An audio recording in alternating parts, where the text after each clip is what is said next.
Hi friends, நாங்கள் இன்னைக்கு பூ பறிக்க போகிறோம். மல்லிகை பூ டப்பருக்கு வாங்க.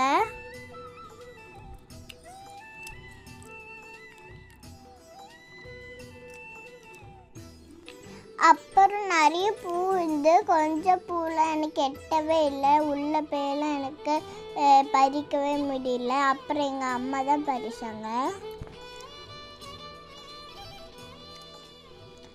எல்லா பூவும் பறிச்ச பிறகு இப்போ எத்தனை இருக்குன்னு பார்க்கலாம். இந்த பூ பறிச்ச பிறகு நம்மளுக்கு எவ்வளோ இருக்குன்னு பார்க்கலாம். இந்த டப்பா அளவுக்கு இருக்கு. இப்போ பூவெல்லாம் தொடுத்த பிறகு அடுத்து எத்தனை இருக்குன்னு பார்க்கலாம் வாங்க. நிறைய இருக்கு. நான் இப்போ தலையில் வச்சுருக்கேன். எப்படி இருக்கு சொல்லுங்கள். தேங்க்யூ.